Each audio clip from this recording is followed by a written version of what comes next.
Today we have another soldering station from 2Auto. Today is a rework station and soldering station in one. So this is the high efficiency soldering station DS882 from 2Auto. This was sent to me for a review to test out. I hand picked it because I thought this unit would be exactly what I need and what I think other beginners or hobbyists might find of use. So it's got a display, a hot air rework gun, and a soldering iron all in one unit. I've been using my WEP unit for many years and it works wonderful. I love it. This rework hot air is the handiest thing on my workbench by far. I never understood how much I'd use it until I had it. So it's pretty cool. And this, I think, will be the next step in that. Maybe a newer model with better temperature control. I don't know. We'll see. So this actually comes as a complete kit, as like a beginner's kit. So we get some solder, we get a solder sucker, we get a different nozzle for the end of our hot air gun, our iron itself. This is pretty standard iron, I think. Yeah, I do believe. Maybe, maybe not. Not sure how that tip comes out of there. Maybe this isn't so standard. I'm gonna have to check this out. Interesting. It's just really snug. I think it's just really snug. Really snug. That's an interesting setup. I've never seen a tip quite like that. That is really quite interesting. Looks like it's been run once. That just goes on there. Yeah, pretty straightforward. Not much to it. Different tips. So we will probably move over to that chisel style tip. What else do we got? Our hot air rework handle. This is almost identical to my WEP. Actually, it looks completely identical to the one I'm used to using for many years now, which is a pleasant surprise. And the remainder in the box, we got a cool stand, another stand, our brass tip cleaner, really heavy duty metal stand. This is quite hefty. This is really heavy, actually. I like that. And our station itself. This feels like a heavy duty unit too. It's got some girth to it. Feels like you're holding something. And we got another set of bent nose tweezers, which is the handiest tweezers ever in history. These things are fantastic. I have multiple sets back there. I use them every time I'm at the bench. They're just super, super handy. Handiest tool on the bench, I think, other than my tweaker. For those not familiar, tweaker. Silly, I know. Okay. Plug style there. Strain relief, not plug style here. A little bit more permanent. We got standard plug for our 110 in and an on-off switch on the back. It looks like we have a fuse underneath the cover here, and not much to it. This is hefty. There's a good sized transformer in there by the feel of it. And button feel feels great. Satisfying click. Not much to it. I think we're ready to hook some stuff up. This episode brought to you in part by PCBWay. Check them out at the link below for your next electronics project. They offer competitive rates for all PCBs, parts, and assembly, as well as 24/7 tracking of your order from start to finish. 2 screws on the side here for our cradle for our hot air gun, so we'll just assemble that. Not much to it. See the screw sticking to the side of it? That's magnetic in there, and that's actually going to be used to trigger the Hall sensor in this head. And I hadn't even seen that in the specs, but that makes it completely identical to the one I'm used to and works fantastic. We'll see that when we go to play with it. This is actually a total surprise. I didn't expect this at all. I thought this was just going to be a standard screw-on style connector. It's not. It's a ball lock snap-in, positively retained. I don't even know what you would call that style. It's just like a ball and socket lock. It's keyed to line up one way only, but you don't actually thread the collar on. You just give it a shove and it sticks in with a satisfying click. That's kind of neat. Quick release iron. I don't know how often you need to quick release your iron, but if you do, well, there you go. Okay, with the Rework gun, you need to make a choice of what end you're going to use. I have been using a fairly small one for a lot of years, and I think that's going to align with this guy right here. Let me shut this off and I'll bring my other one over. You can see that is the style I'm used to, and that is the one that we're going to be using. That's an exact match.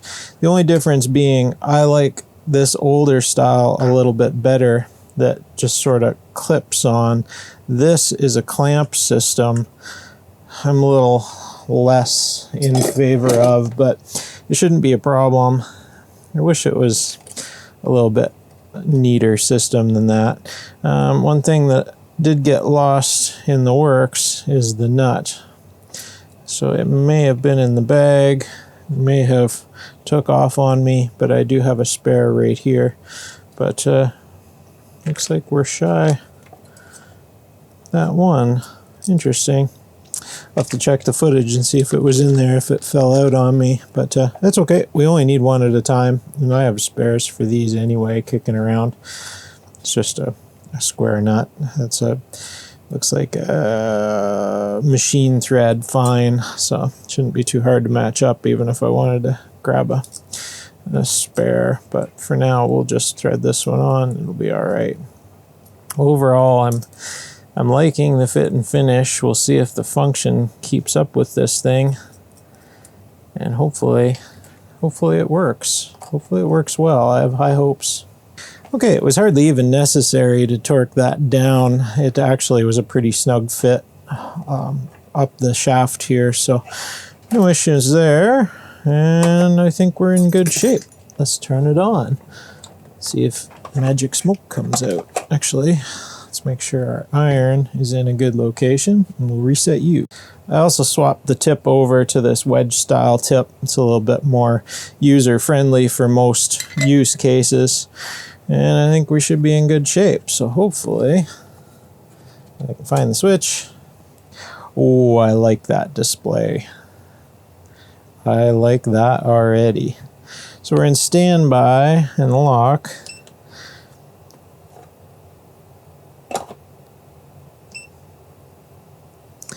Okie dokie.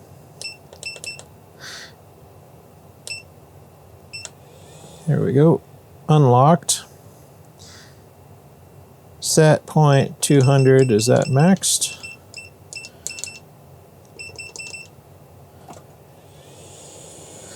Now, can we adjust? Where's our fan speed?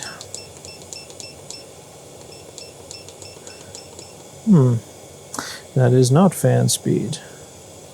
Alrighty, well, we got everything set up and I got things sort of figured out through the menus. It was a little bit clunky to get the password removed. It might have just been me, but it was in a lockout mode and I had to go and figure out this password setting, and then I set it back to just zeros. It seemed to be 111, and I'm not sure. Again, I could have been making errors. I was starting to get a little frustrated with it, but now I got it. Now I'm able to work with the menus, and now it works like I would have thought. You press, it might have been before too. I could have just been foolish, but you press soldering and we can adjust our tip temp, and then we can also adjust any of the variables with our rework. And I've got the rework set at fan speed 7, and we can go higher or lower.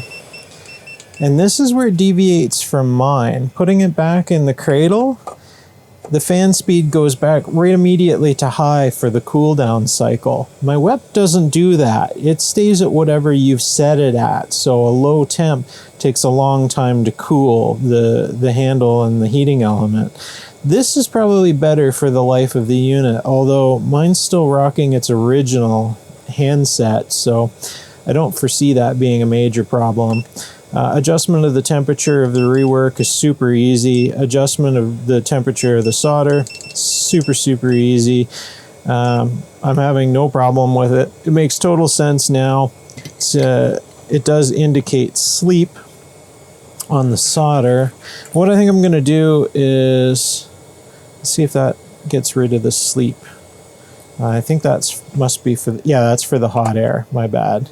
So the hot air goes to the sleep icon. So we'll just do some temp measurements, and I think I'm gonna just use this a little bit and then we'll do the temp measurements. So I'm gonna use this thing for tonight and maybe tomorrow and come back and do some more of the video once I've got some more hands-on time with it, rather than struggling with anything, and then we'll just make sure everything stays working. It won't be a long-term review, but we'll find out. I'm already liking it. I'm liking it a lot now that the menus are working, so I'm going to play around with it. Alrighty, I've been using this for a little over a week now, and I have to report back I am adequately impressed. This has been working just wonderful. Tips no worse for wear.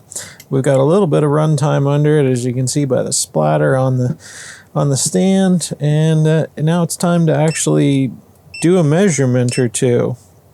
I think what we'll do is we'll start and just dial this in at a random temperature, and we'll let it come up to temperature, and we'll just check it out with our thermocouple here.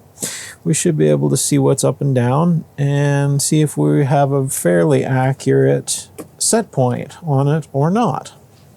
Okay, with things fired up, and we'll use our 191 thermocouple here and see what we're at. So at 430 Celsius, and we're up to temperature, and I've tinned the tip. Let's see where we end up. We end up with a pretty serious delta. We have, looks like we're going to peak out at around 374, 375. So it's about a 55 degree delta-ish. Yeah, 375, bang on every time. Thereabouts. I wonder.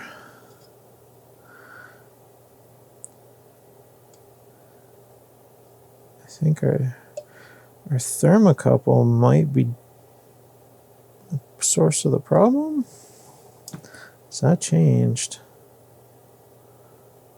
Yeah, that changed. I think I should see about maybe changing that out.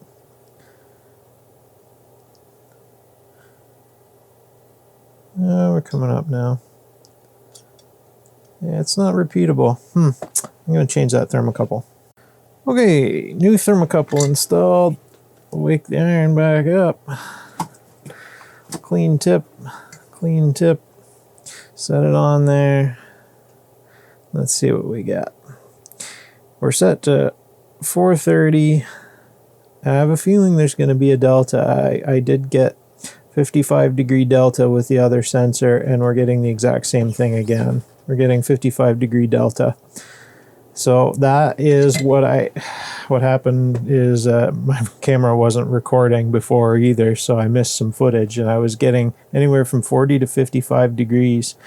So I'm going to lower the temperature back down and start from 300 again and see what happens. I'm just going to let that settle out, and I'll fire things back up in a little while.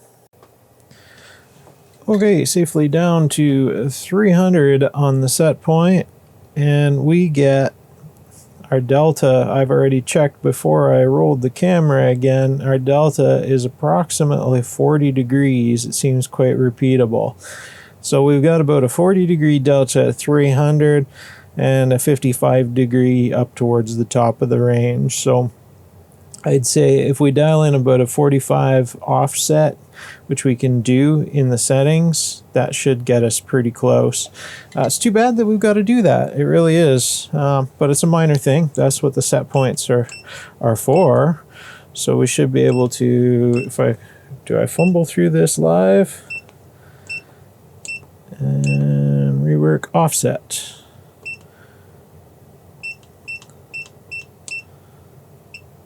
Oh, that's for the rework. No, we don't want offset on the rework. We want soldering offset. Oh, minus 25 was already dialed in. That's no good. So that explains it. Interesting.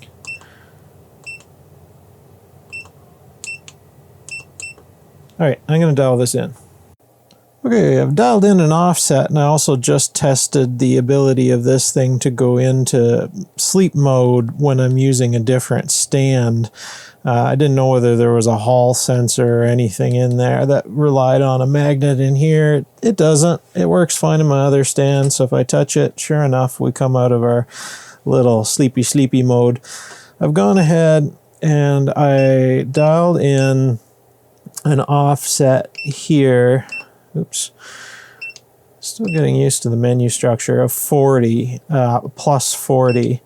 And that seems to have us in the neighborhood where we want to be, perhaps. Let's get you in a position where you can see. And although our deviation is different on top and on the bottom and the top end, so let's go ahead and see where we get to here. We're showing 362 thereabouts and coming up. 340, 350, 355, 360, and we're 370 on the soldering, 365 coming up. Bang on. So pretty close, plus minus a degree or so. Not bad. I can live with that. That's right on target. Pretty cool. 374, 370 indicated, so just a smidge high. Now let's dial the temperature up on the iron. Let's go 420. While we're doing that, let's test this cord and see whether the shielding on this is heat sensitive or not. It is not real good. It melted, so not the best outer sheath. It's not high temp silicone or anything. It will melt, so keep that in mind. The other iron that I reviewed from this manufacturer, from 2 Auto, also had the same affliction, and well, it's a minor thing. All my other irons have the same, none of which have a sheath or an outer jacket that can withstand full soldering iron temp. So such is life. Not a big deal to me. Okay, we're in at 420. Interesting choice. And let's see how close we get. Oh, I like it. We did good. 417. So off by 3 degrees, 2 degrees. Man, we're going to be within 1. So that's pretty cool. I'm okay with that. Oh, I think my connection on my thermocouple just sort of moved. Yeah, something's happened with that. Yeah, I think I've toasted that one too. So, yeah, so be it. But we're within a degree there. That's pretty cool. We're going to say we're still within a degree. I'm pretty sure if I change that thermocouple again, we'll be all right. And then I guess I haven't shown you it soldering yet. And we're still set to 420 degrees on the iron, which should be... This is a challenge. This is a huge terminal, but check this out. It just made short work of it. That is fully molten without a problem. Wow, that's pretty impressive, actually. I wonder if I can grab some wick. It might show up for the camera a little better if we wick some of that off of there. That was pretty darn impressive how fast that turned that completely molten, and we're still, that is just wicked. Holy smokes. Is the camera picking that up? Let's see if we can get a better focus. That is completely molten with all that copper. That is crazy. That is impressive. This is my new favorite iron. So let's try this. This joint has never been touched before. I used this same old scrap. This is an old Ethernet over power adapter. And there we go. Fully molten on an incredibly hard to solder joint. That is a lot of metal. Check out the backside here. Look at the size of that inductor. It's just massive. And we had no problem bringing that up to temperature. Let's try the other one. So I'm not a huge fan of just pushing solder around the board. You need to use these things. And look at that, fully molten, no problem. And I've been using this all week, and I can vouch that for small joints and stuff, ouch, that whole board is hot now. That is a lot of mass. For small stuff, this thing has no issues at all. It's just, other than I'm a mile away and I can't see what I'm soldering here. There we go. Behind the camera. It's no problem. Everything just, it works just fine. I'm totally happy with it. This is an impressive little unit. I am quite pleased with that. Let's do one more test and see. I've at full temp. I'm going to keep this thing at full temp for a few minutes. I'm going to just keep reheating some of this stuff and get this thing under load for, I don't know, let's go a few more minutes. Holy smokes, check that out. That just heated that up like it's nothing. Look at how nice and shiny that is. I hope that's coming through on camera. Probably not. Let's see if we can get a better angle. Look at that. Just no problem on that massive inductor, and all of that copper clad on that board. That is a lot of thermal mass. That is a very difficult joint to make, and that's done. Fully molten, no problem. Impressive. That is a wicked little iron. That is, well, it's going to be my new daily driver, no question at this stage. I already made that choice before I got to this point in the video. I've been using it for, like I said, for the week or so, and I have no qualms with it. So I'm just going to let that stay warm for a few minutes, and we're going to try something else. All right, this is my FLIR i7 thermal camera. In the previous video, we used this on the other 2-auto soldering station. Not to check the tip. What I'm checking for here is the comfort on the handle. I want to know how much heat creep comes up this handle. And the easiest way to show that to you is to just use the thermal cam. So what we'll do is we're going to do, we'll do a measurement. We want spot measurement. Want spot, good, close.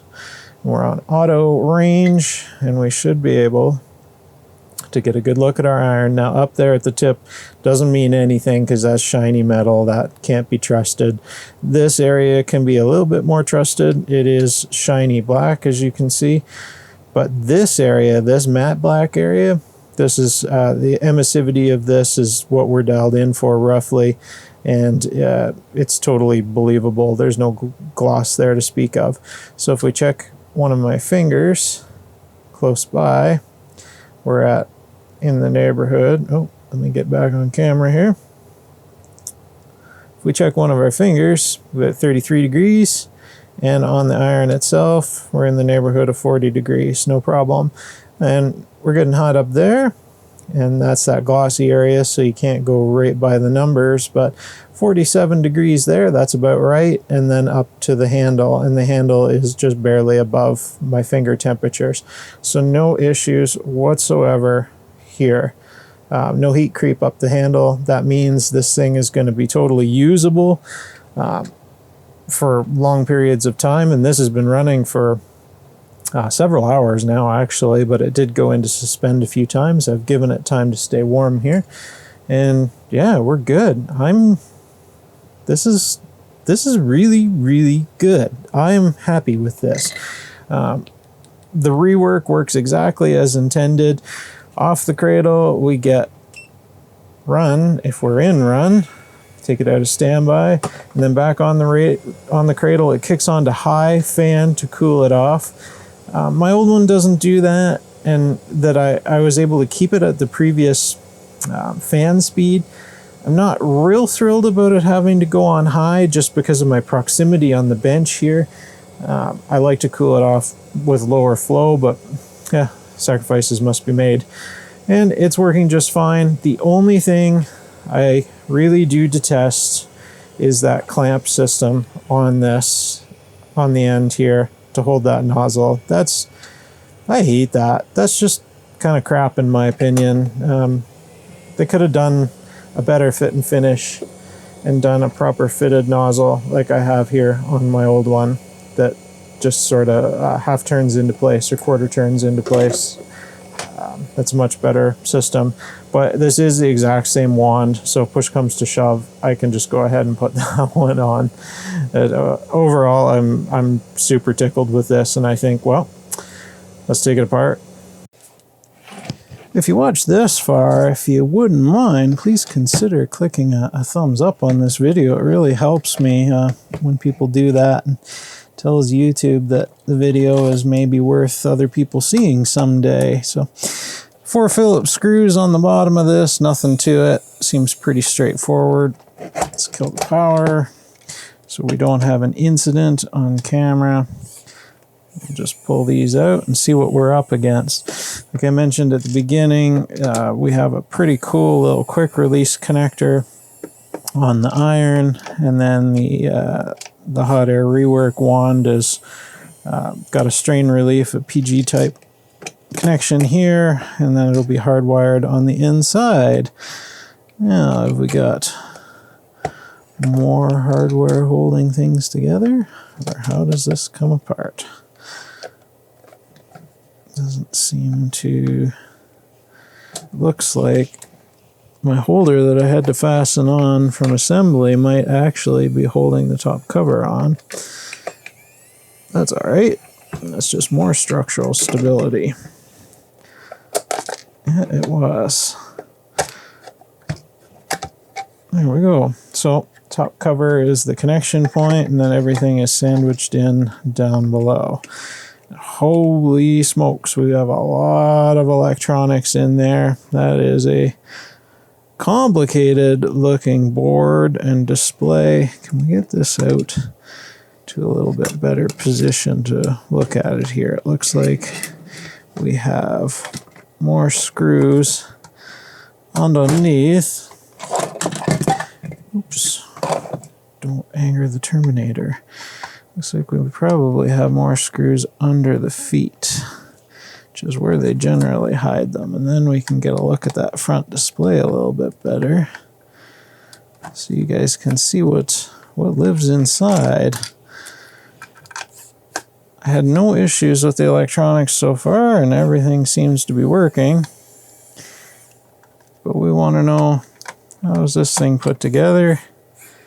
And can we service it later if we have to?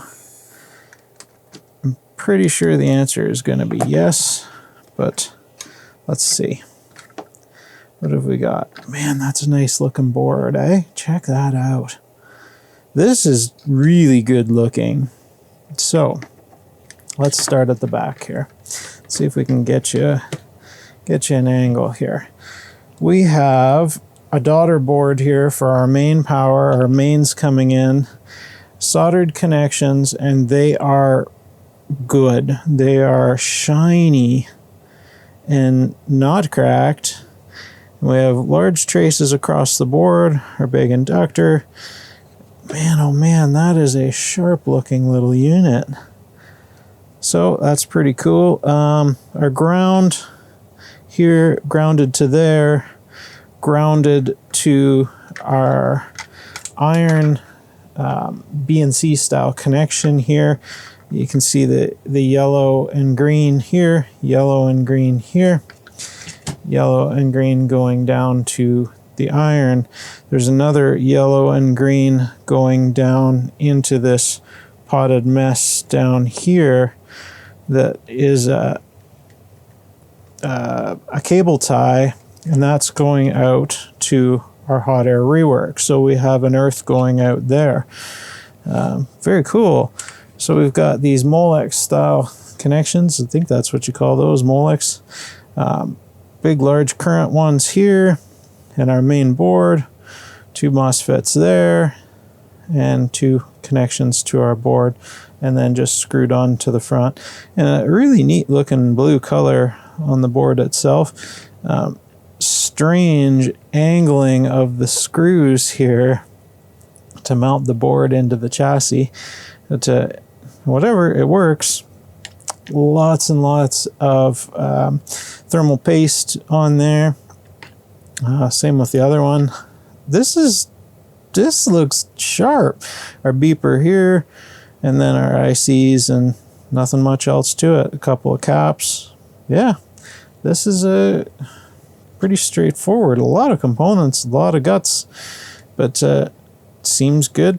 I like the button feel on this thing. It's sturdy. Everything is well mounted, so the buttons are real reactive, and they just a good satisfying click. So yeah, I'm gonna say I'm gonna call it here, guys. I'm gonna put this back together, and this is now going to be my daily driver.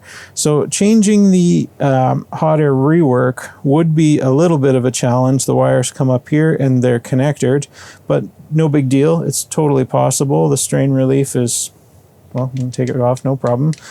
So no issues I don't anticipate there.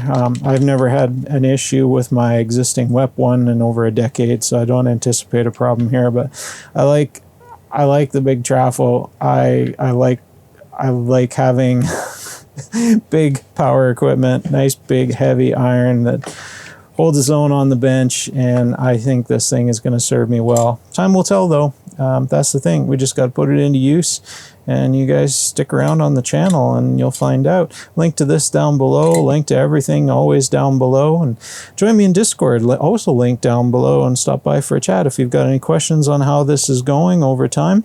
It's a little early in the review, but I'm okay so far. I don't anticipate any problems that we can't deal with, but I'll let you know if anything crops up. Like I said, I use this for around a week now, and no issues. So we'll come back a little later. So, cheers, guys. Thanks for tuning in, and hope you enjoyed this.